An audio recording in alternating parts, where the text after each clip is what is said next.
Welcome to my Stories Red channel. If you liked the video, don't forget to subscribe to our channel.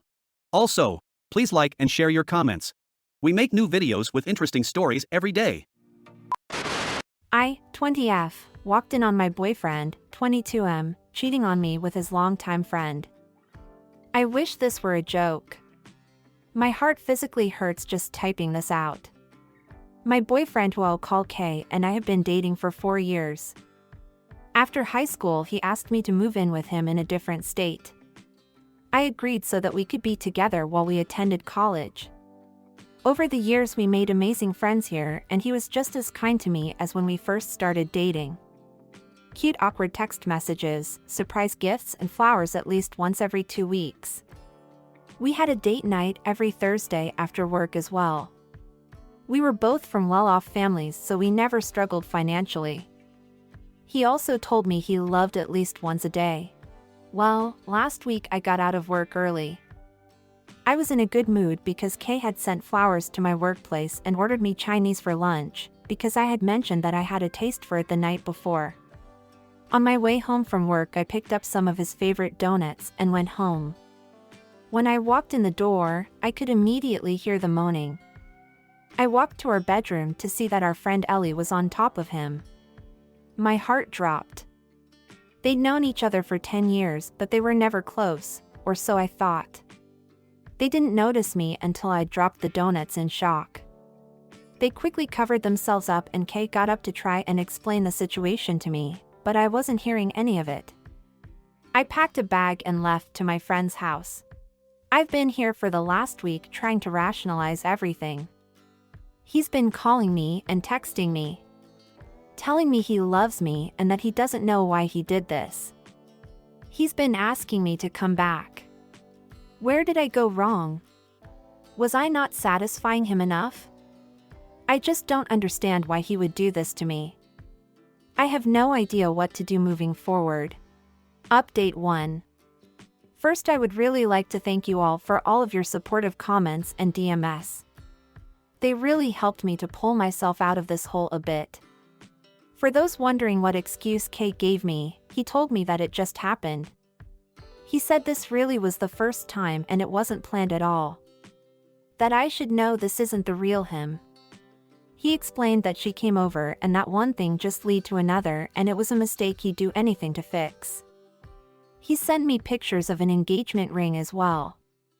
Ellie messaged me as well, saying how she never meant to hurt me and that it wasn't supposed to be this way.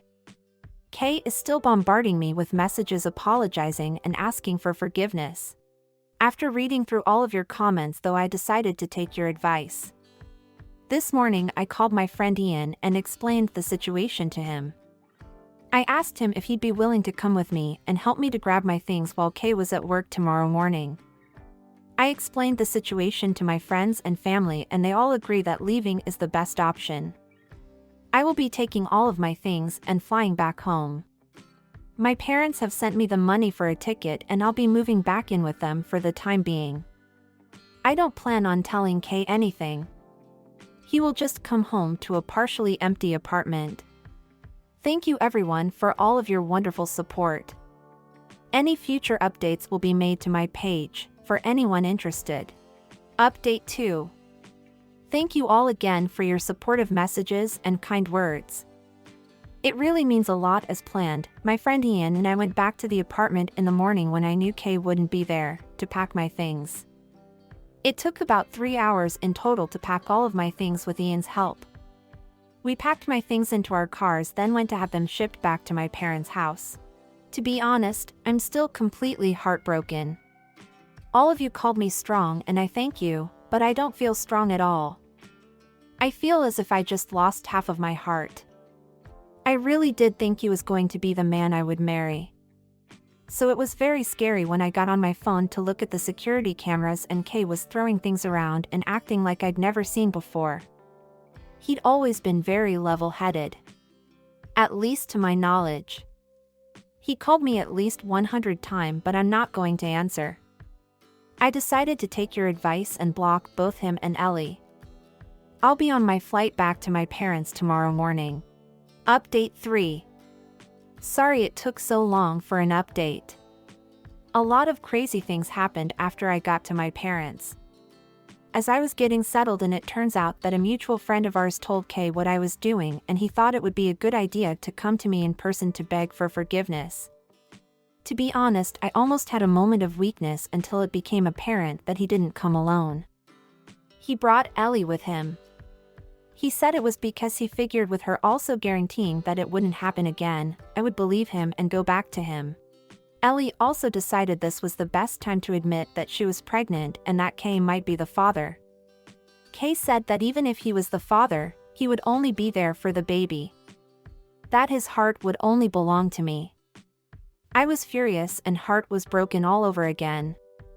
This also made it very apparent it was indeed not the first time. Because Kay wouldn't leave, my younger brother, 18M, also came out and started calling Kay and Ellie all sorts of things, and it led to a physical altercation. My little brother punched him in the face, and thankfully Kay took that as a sign to leave. This is all such a huge mess. I don't want to see Kay or Ellie anymore. I don't want to hear the excuses. My heart feels like it's been ripped apart. They can have each other for all I care. If I post more updates, they will likely be on my page for anyone interested. Really, thank you all for all your kindness. Thank you for calling me strong even when I don't feel like it. Update 4. I'm sorry for the late update. I've been going through a wave of different emotions. First, I'll address some simple questions I didn't drop out of college. Thankfully, prior to this whole incident, I was already taking online courses. I do plan to move back, but in my own apartment later on. Now as for what happened next between Kay and I. He came back twice to try and apologize and ask me to reconsider. He reminded me about how I said I had never felt this way for someone before and that ending this would be a mistake. That we could work through these problems if I give him a chance. I told him that I don't plan on being a step-parent to his mistress's kid, so even if I dismissed the cheating, which I made clear that I wouldn't, I'd break up with him because of that. He began crying and saying he would talk her into getting an abortion if it meant that I would go back with him. I hate them both, but to be honest, hearing that made me feel disgusted. I told him that we were done and he needed to leave. The second time, my dad threatened him if he didn't leave the property. From what I hear now, he went back home. I'm sorry, this probably isn't an interesting update. But thank you all for your support. Your comments really helped me stand my ground on this. Comments. I cannot imagine the thought process that tells a man to bring his affair partner along as he begs for his girlfriend to stay with him. Could you imagine being the affair partner in that situation though? The man you're cheating with is begging and crying for his original girlfriend to take him back, telling her that you meant nothing to him, etc. Ellie clearly has no self-respect if she's willing to go along with that, but then again, she clearly has no morals either since she's an affair partner. If I show how supportive I am during this, maybe he'll consider me girlfriend material afterward. From her perspective, maybe she thinks she's bagged a rich boyfriend if she plays her cards right. Sometimes I read things like this and wonder what is the cheater's thought process. Like, what makes you think any of that is even remotely a good idea? Especially bringing the girl you cheated with, and then on top of that, saying that she's pregnant? Blood really goes from one head to the other, huh? They think they'll be able to get away with it. With a lot of these cheaters, they're not sorry they were cheating, they're sorry they got caught. They would have continued to cheat if they hadn't gotten caught.